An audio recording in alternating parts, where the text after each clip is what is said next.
So, what's trending? Bridging your Catholic faith with your everyday life. You're listening to Trending with Timmerie on Relevant Radio.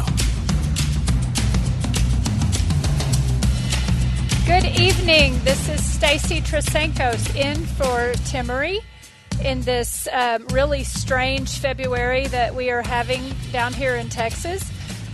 I want to start out very quickly by asking everyone to please say a prayer for us down here. I am hailing to you from East Texas in the Diocese of Tyler.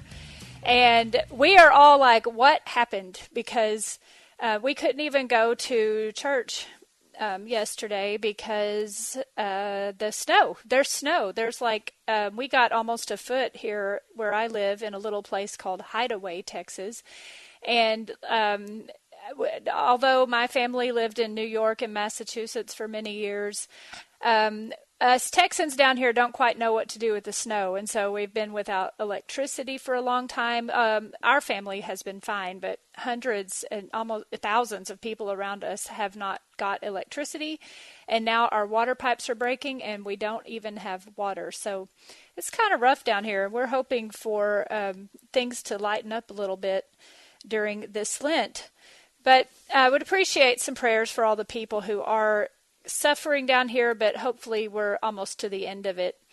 And I know you've been watching it and seeing it on the news, and I'm just telling you what it's like right down here. There's white stuff everywhere, and people don't know what to make of that. Today on the show, we got several things lined up to talk about.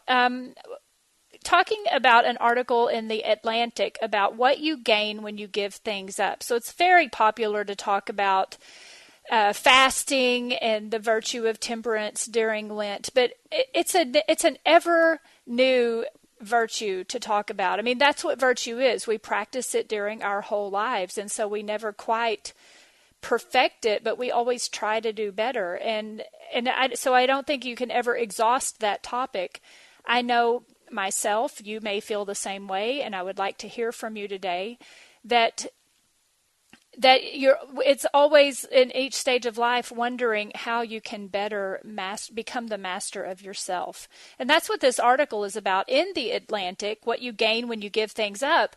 What you gain is that you become the master of yourself, which is a really good thing to do. As a mother, I've worked with, you start working with kids on that from infancy, on how to master themselves, how to calm themselves down, get themselves to sleep, feed themselves, move themselves around, and then you work on that later in life with kids that get older on how to control their tempers.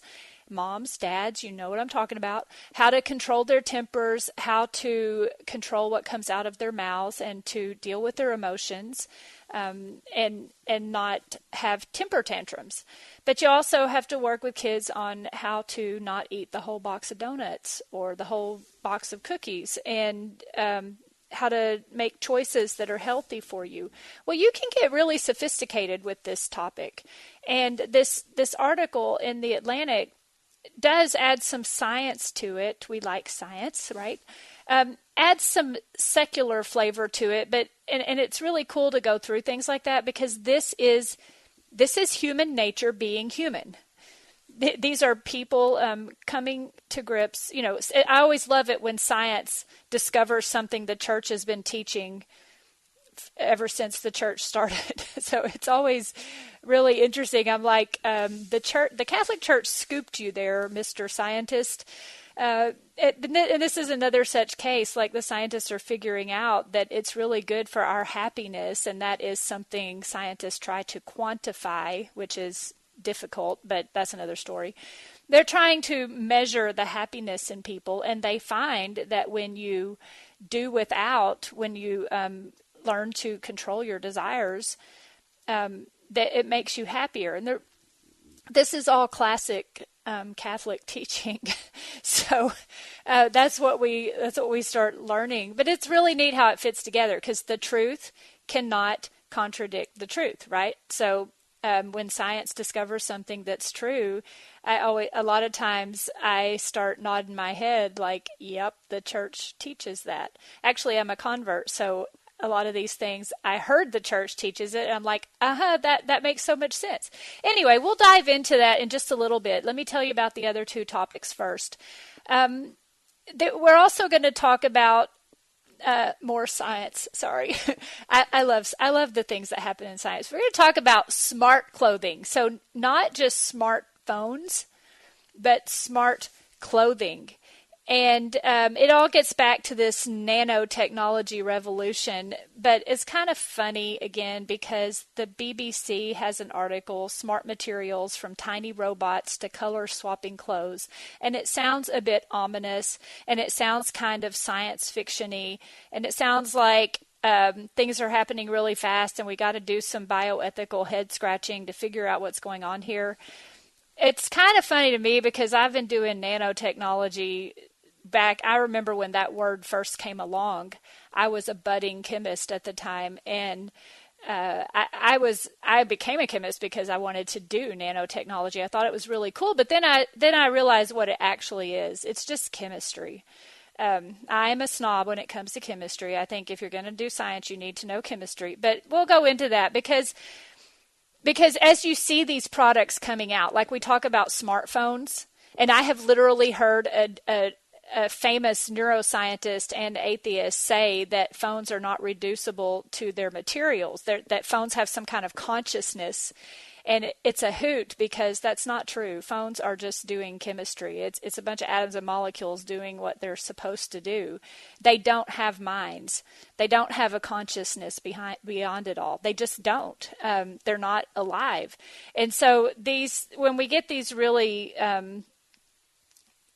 clever sounding articles about robots and color swapping clothes, it's just chemistry. But let's look at it because there are just, another example is like with smartphones, it did bring ethical issues along with it in terms of privacy.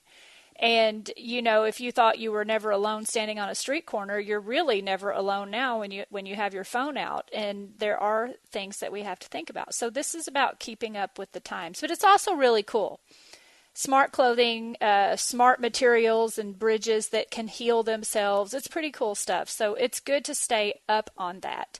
The last thing we're going to talk about today is a classic topic because we talk about marriage on Thursdays, and I'm going to talk about loyalty. This is another oldie but goodie.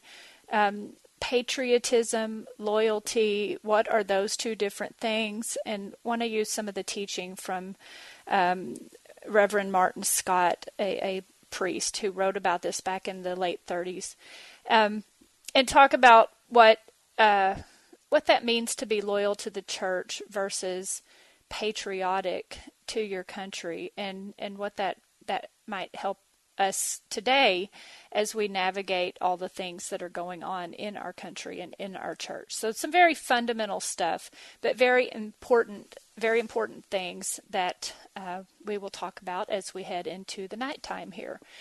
So I'm Stacy Trasancos in for Timmerie. Let's get back to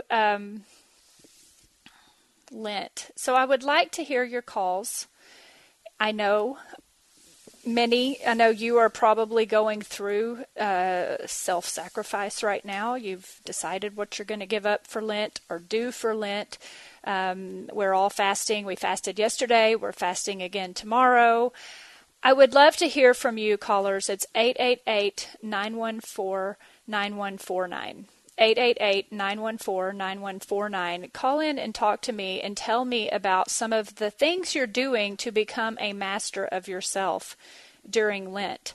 I struggle. I'm not going to lie. Every year that comes up, I'm like, well, I'm going to fast every day. That's what I tried to do one year. I'm going to fast every day. I'm only going to eat one meal a day, and I'm going to have 2 small snacks, and I'm going to lose the 5 pounds I've been trying to get off. I'm just admitting it. I'm not saying you should do that, but it was in my head. That was my motivation. It wasn't entirely virtuous.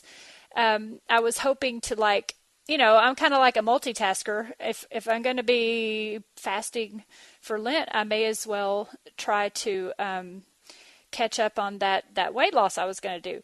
And it just, it made me miserable that year. Because I felt like such a failure because my little snacks of popcorn turned into butter and salt, and it was just weird, and it was all for the wrong reasons. And I learned a very valuable lesson that year. I didn't lose those 5 pounds, but I learned that I was probably not controlling myself the way I needed to, and it was interesting. But I would like to hear, that year I remember I wrote an article about fasting, and I was bragging about eating popcorn instead of having meals.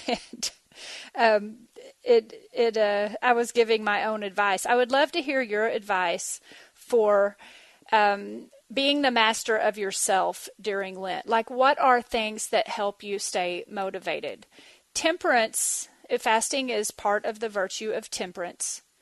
And so it is something that we do practice. It's one of the 4 cardinal virtues. Y'all hear me talk about that a lot. You know, I like them. They're formulas to get through life, and I like that Catholicism gives us these formulas to know how to do the right thing. Well, temperance is one of the big ones, and fasting is a part of it. Abstinence and other things fall in there under temperance, like honesty, gluttony, sobriety, drunkenness, chastity. Those are things against the virtue of some of those are things against the virtue of temperance. But there's a whole lot of discussion on this that St. Thomas Aquinas has. So if you would like to call in and tell us what you do during Lent to become the master of yourself, that's 888-914-9149. We're looking for tips, hints, things you might like to share to get through this time together, to help us all focus on the right things. The article, I want to compare this. So I like to put these two things together. I've got the modern article with modern science here, and I've got it right next to, I will juxtapose it to what St. Thomas Aquinas taught, just very fundamentally, on the virtue of temperance. So this article says, there are about 61% of Catholics, a quarter of Americans, that observe Lent. And not even just Catholics, even some atheists choose to observe Lent for the benefits it can bring to body and mind, because they know that it's good. Well, these Lent lovers, the article calls them, are not just oddballs. The happiness benefits, this is science lingo if you've ever studied the happiness stuff. The happiness benefits of sacrifice are backed up by plenty of social science. It gives us strategies to be happier. And so this article goes through that, suggesting that you sacrifice out of love, not fear. So you're using approach motives instead of avoidance motives. You're approaching it like, I'm going to do this instead of I'm going to do without this. And that you make it small. You start with insignificant sacrifices, and you learn you can master those and build up. And then you cycle your pleasures. So you do take some time off from things you like don't eat chocolate for a week so you can get back to it and really enjoy it. We all know how that goes at the end of the 40 days. So that's what the article's talking about. But we do have a caller now. And I would like to hear from you, Amy, in Milwaukee. What do you do to be the master of yourself during Lent? All right. Well, thank you for taking my call. So I'm doing what you're doing, similar, that I'm not allowing myself to eat when I'm not hungry. So when I'm full, I have to stop. And at the beginning of the pandemic, I'd never done this in my life, but I got really used to there was nothing else to do and to rely on food for that high or rush of dopamine or feeling of comfort. And it just got out of control, and that needs to stop. And I really shouldn't be looking for material things to give me that feeling when whatever I'm feeling during this pandemic. But yeah, so I just started today. I don't know. It's not fun. It's not fun, but I guess that's the point. Well, God bless you, Amy. Yeah. So you're doing what they call put the fork down. You're going to pay attention. So I think that takes a lot of self-awareness to pay attention to when you're full. Is that what you're saying you're doing? Yes. and just get up and maybe go for a walk or something. Yeah, it is that is a wonderful thing to do, and it takes some concentration, I would say. Do you find that it takes a lot of concentration? Yeah. What are there more spiritual benefits I'm just getting from this besides cutting down on calories? Yeah, there are. I think it comes with time. I mean, this is what I find, that you just show yourself that you can do it. There was a period of time where I did try to take control of things, and I started going for a walk every time I would get hungry. I would go for a walk, and I didn't like it at first, but I eventually realized that I enjoyed those walks, and I started looking forward to them instead of looking forward to the food. And of course, about a year later, I was back on the other cycle again. But I think that's great advice, Amy. Thank you for calling in and telling us what you're doing. Deacon Lewis is on the phone in Minneapolis. Hi, Deacon. What have you got for us? Hi, how are you? Hi, I'm good. Good. Our pastor this past Sunday gave one parting idea to everyone before the final blessing. And he says, if you want to be holy and you can do just one thing this Lent, don't hit the snooze button. Get up right away when your alarm goes off. And I thought, that sounds really easy and simple, but I'm 2 days into it, and it's a fight. And so I thought I'd offer that up. I thought it was such a simple idea, but just still very challenging. Yes, and that fits with what this article in The Atlantic says, that says start with insignificant sacrifices. Even if you don't, if you're not suffering like uncontrollable cravings of true addiction, like you just have to stay in bed, it's a small sacrifice, but it gives you strength.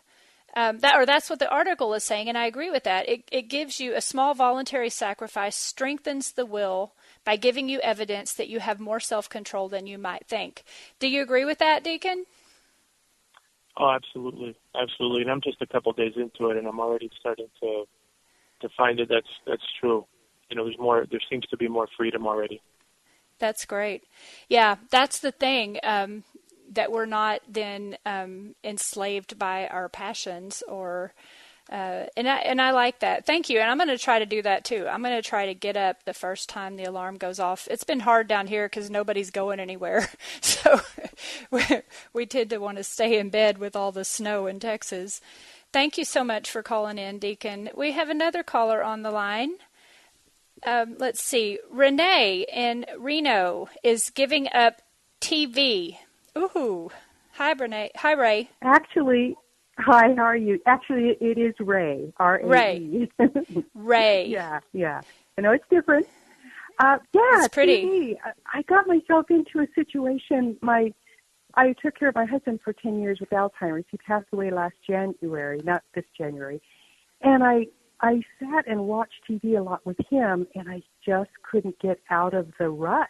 And I wasn't reading. I wasn't doing all the things that needed to be done. I wasn't doing the rosary. I thought, I'll do that. And the way I believe I'll be able to do this is I know that I am going to be able to read more about Christ. I'll be able to dedicate more time, and I'm doing it for him, not for me. And I'm a kind of person that if I'm doing something for someone else, it's easy. It's when I'm trying to do something for myself that it's hard. So maybe that's something people can turn.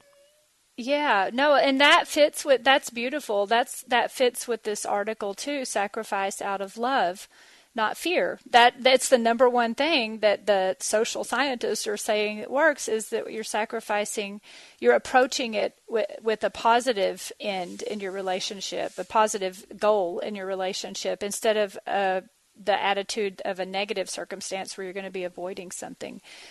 That's beautiful, and I think that fits. We're going to have time for one more caller. before we get ready for a break. Frank in Illinois.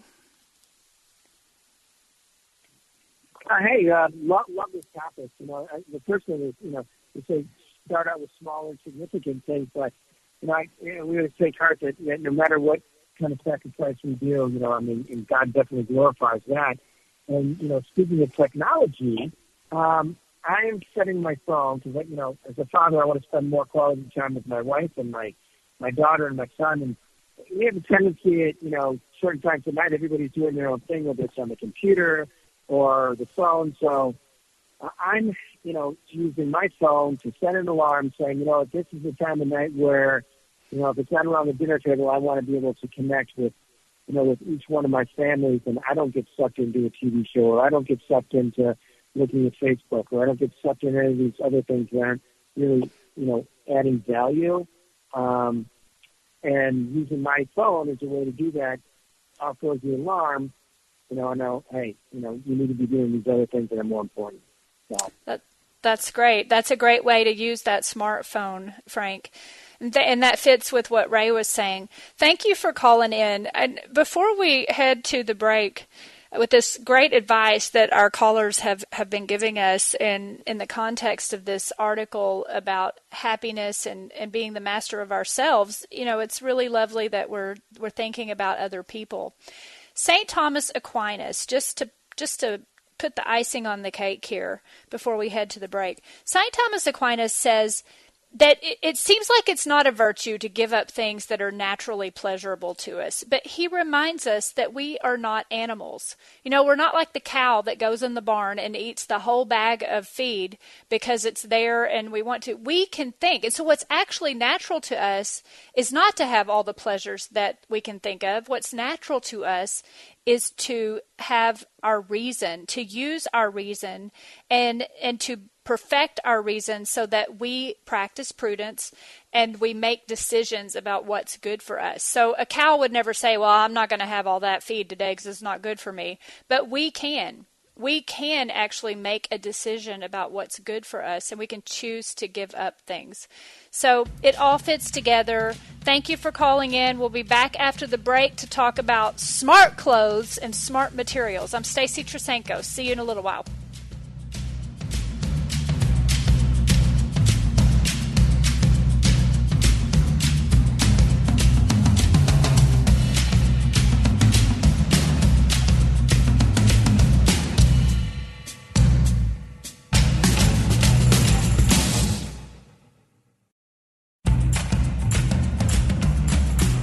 So, what's trending? Bridging your Catholic faith with your everyday life. You're listening to Trending with Timmerie on Relevant Radio and the Relevant Radio app. Hello, welcome back to the show. This is Stacy Trasancos broadcasting from snowy East Texas. It's really a hoot, as we say down here, that there's snow everywhere and sub-zero temperatures. We're not quite sure what to do. Thank you for your prayers for the people down here without electricity and water. In this segment, so last segment we were talking about temperance and an article in the Atlantic about how doing without makes you happier because it makes you the master of yourself. I want to change gears a little bit now and talk about something else, smart materials, something else that we are mastering, not of ourselves, but mastering nature. And you may hear the word smart materials or smartphone, or you may hear that there are little robots that are going to be injected into your body and go around and fix things. And it might sound kind of familiar, a little bit like something from the past of science fiction. 4 men and a beautiful girl, off on a fantastic voyage, actually entering inside the human body, exploring an unknown universe, unknown dangers.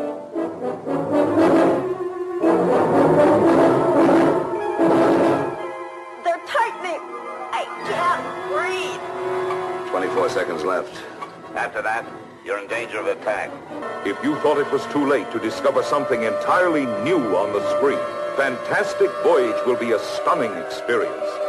For you are going where no man or camera has ventured before. Okay, you get 10 bonus points if you know what that was from. That was from the movie called The Fantastic Voyage from 1966, actually before I was even born. 1966. It's a movie about an American submarine and a beautiful girl and 4 scientists. It's a submarine science fiction adventure film directed by Richard Fleischer and Harry Kleiner, written by Harry Kleiner. It's based on a story about a submarine crew who are shrunk to microscopic size and venture into the body of an injured scientist to repair damage to his brain. So you see, this idea of smart materials is not anything new. It's something that, and science fiction is cool because it often does predict what's going to come about. Well, there's an article in the BBC, Science Editor, the news website, their science portion, talking about smart materials, from tiny robots to color swapping clothes. And the reason this article is in the BBC is that scientists, the UK's Royal Society, are convening to discuss the ethics of smart materials. Now, what are we talking about when we're talking about smart materials?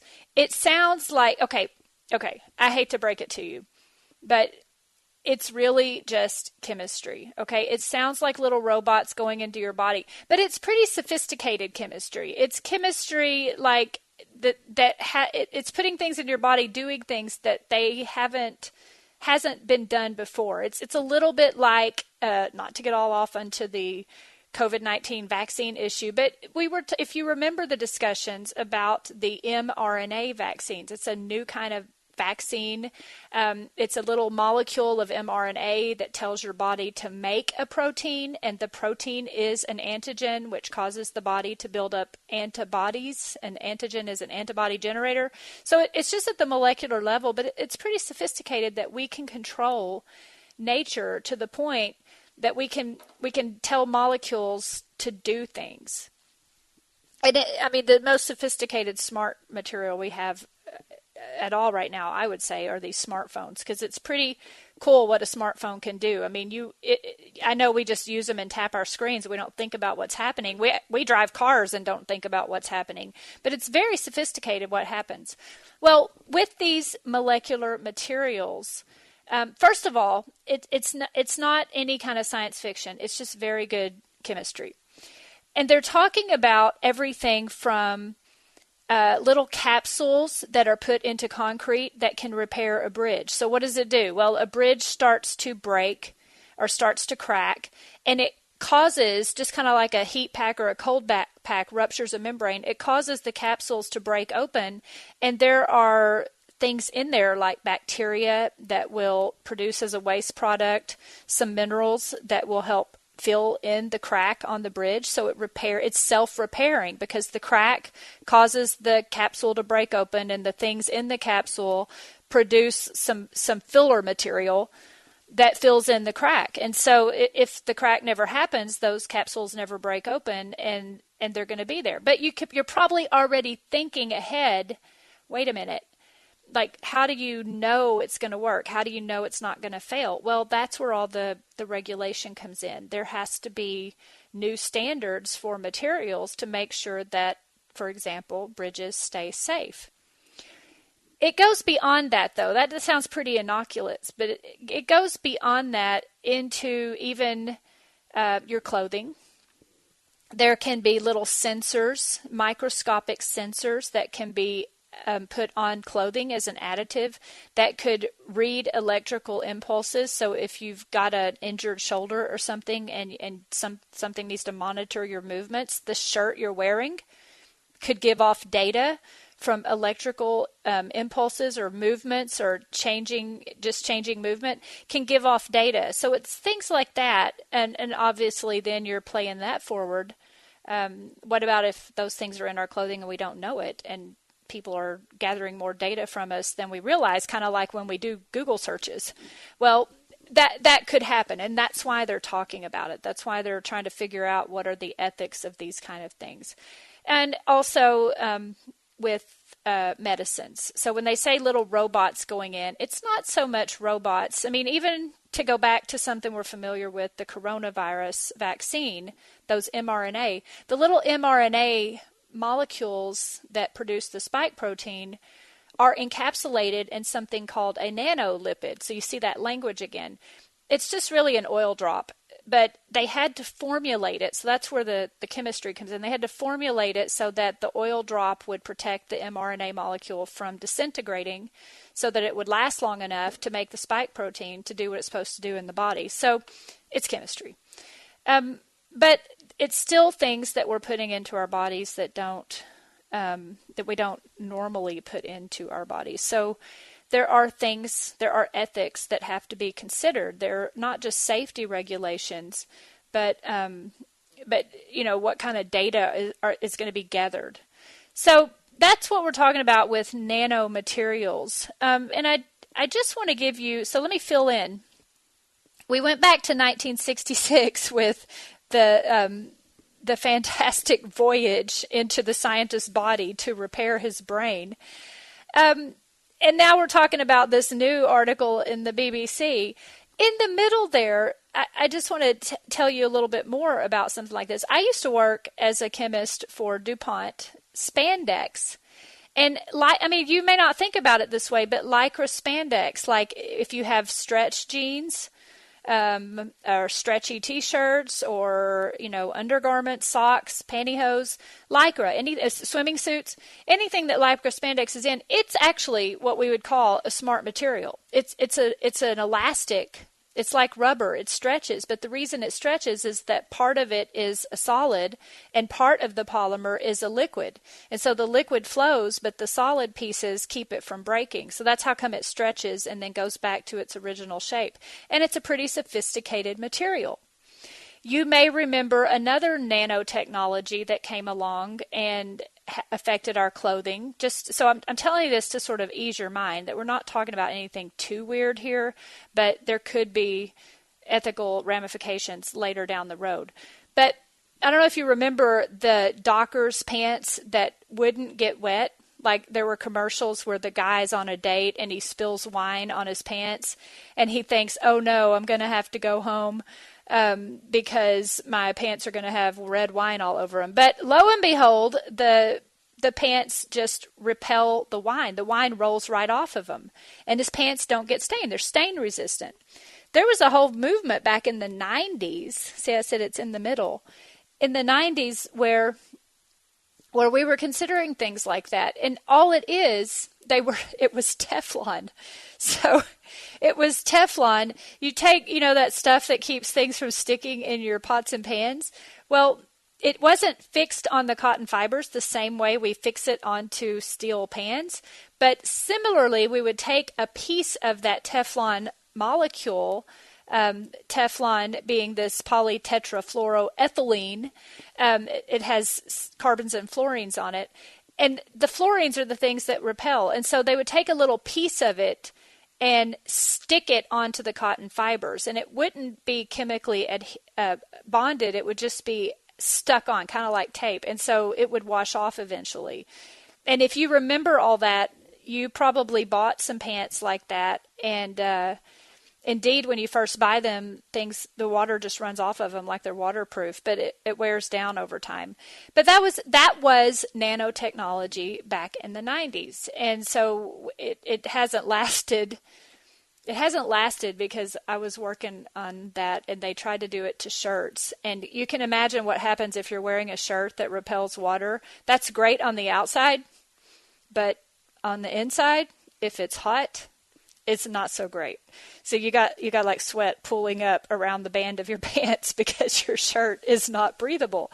So the point there, the reason I'm even telling you that is that in science, we are co-creators with God.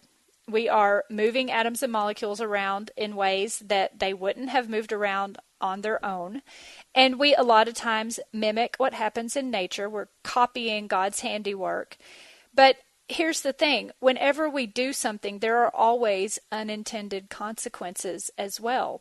And never do you see that play out than when you try to, I'm not going to say play God, because that's not what these scientists are doing, but you're trying to manipulate what you learn in science to make things better for the human race.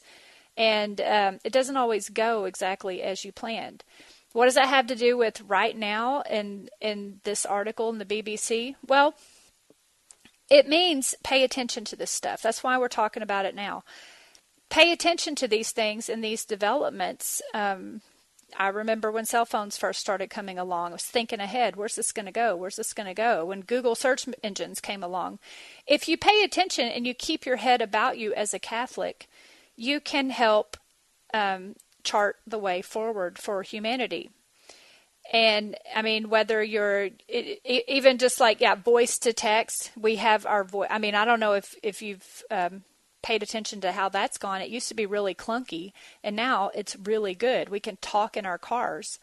Pay attention to where this is going, because the human race is made in the image and likeness of God to innovate and to come up with solutions to problems, just like we did during COVID-19 and just like Texans are doing right now with the power grid. We're made to come up with solutions to problems. But those solutions, because we're just human and we can't always know everything, we never can know everything, and we can't always predict into the future what the unintended consequences are going to be. I'm not kidding you. It really does take someone who knows the value of practicing Catholic virtue, or practicing virtue, which Catholic teaching teaches so well. It takes someone very skilled in that. So if you want to raise leaders, if you want to be a leader, if you want to help chart the course forward in our life, not just how to get the next best product at Walmart, but you actually want to be an influencer and game changer in your lifetime, or your kids do, this is what I'm talking about. Pay attention to what's happening and what's going on. And like I say, keep your head about you so you can see where things are going.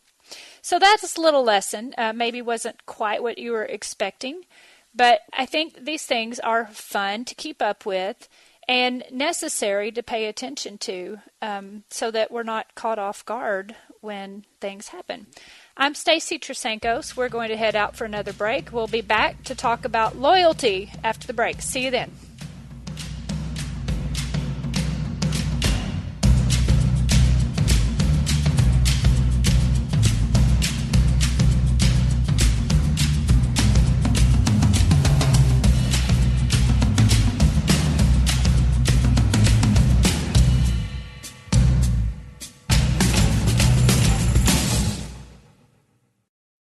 Catholic Order of Foresters is proud to sponsor the Relevant Radio studio line. For information about employment opportunities and flexible premium life insurance plans, visit relevantradio.com/forester. We're talking about what you're thinking about. You're listening to Trending with Timmerie on Relevant Radio and the Relevant Radio app.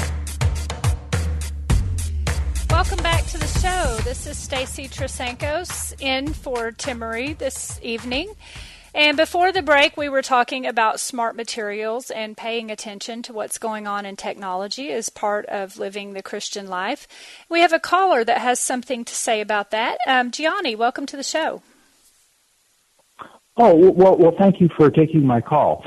Very welcome. And I want to say that since you've been filling in, you're an inspiration to women to go into the sciences, and it's long overdue. But hey, something that is concerned me is that, our exposure to electromagnetic radiation over the last century and that, and now with the cell phones and that. Do you foresee that this might be a problem going down the road? That the cell phone people are, while you can use them on the speakerphone, which I am doing now, still this is a big part of our culture and lifestyle. Do you think we're going to see problems with brain injuries and cancers due to our exposure to all kinds of electromagnetic radiation? Refrigerators, television, cell phones. Yes. What's your take on it?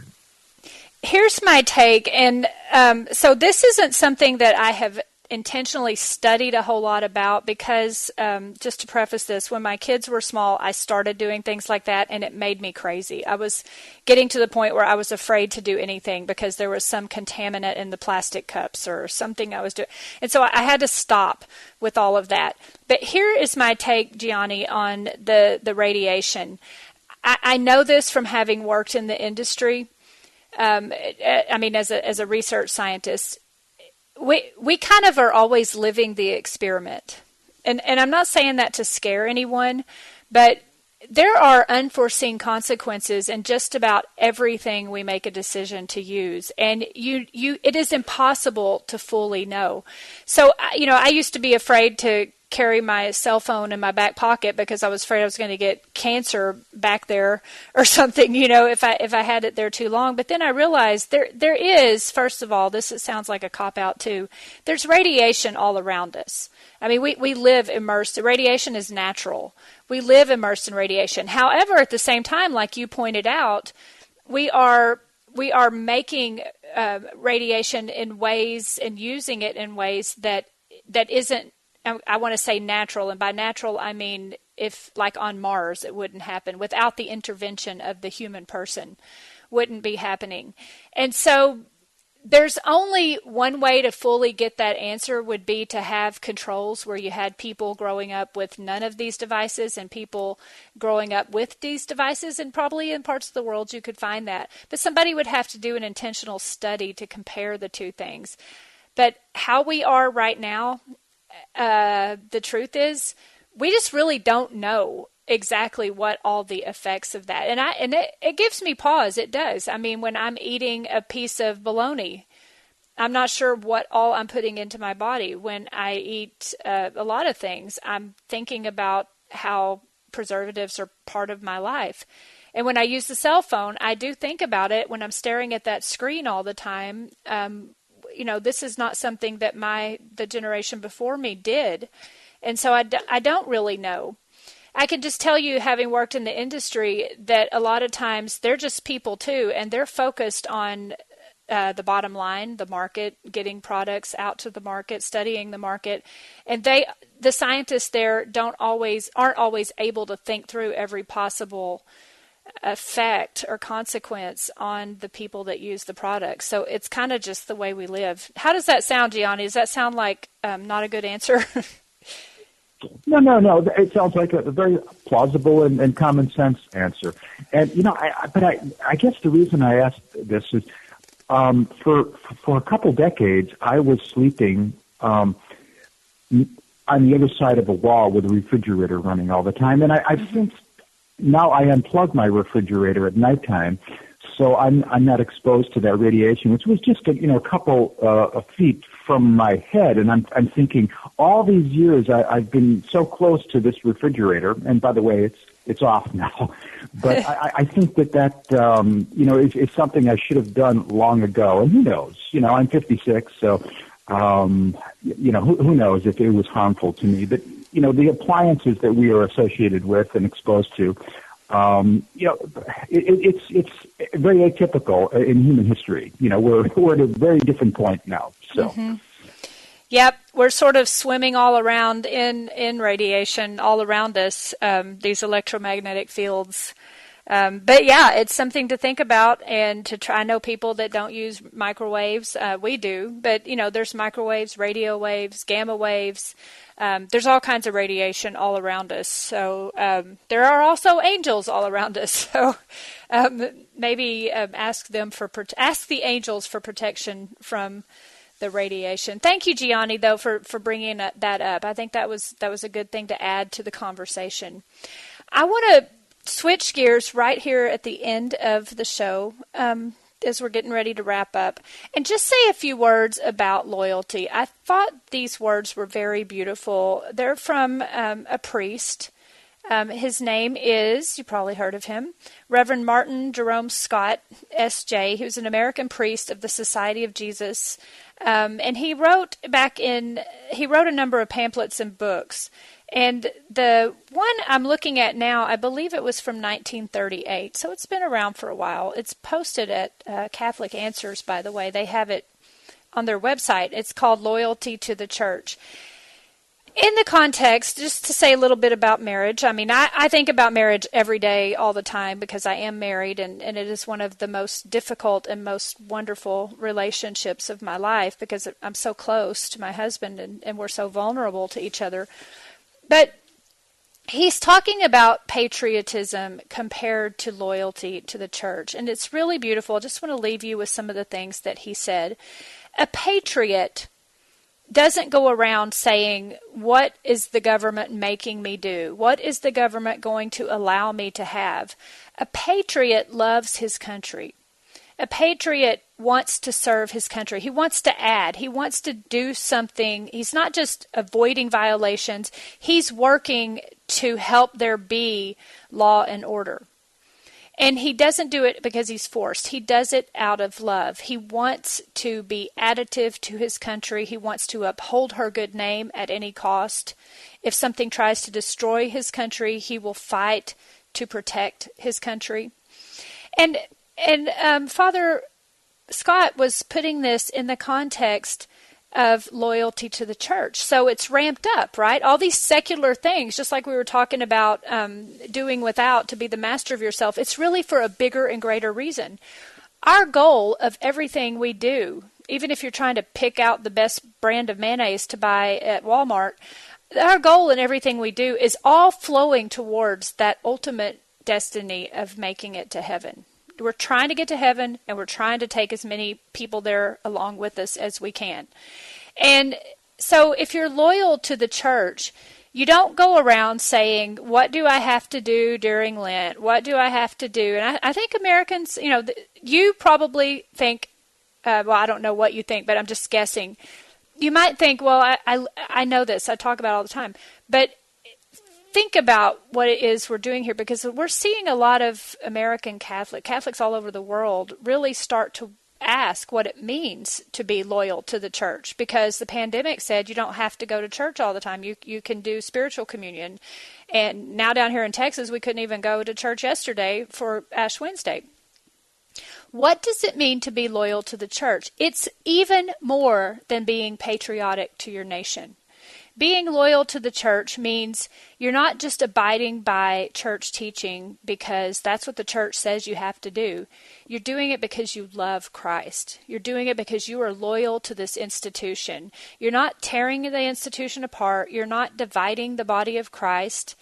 You're not criticizing the bishops. You're not, you may have disagreements, but you're not trying to rip it apart. You're trying to build it up. You're loving Christ. You're serving Christ by building up the body of Christ.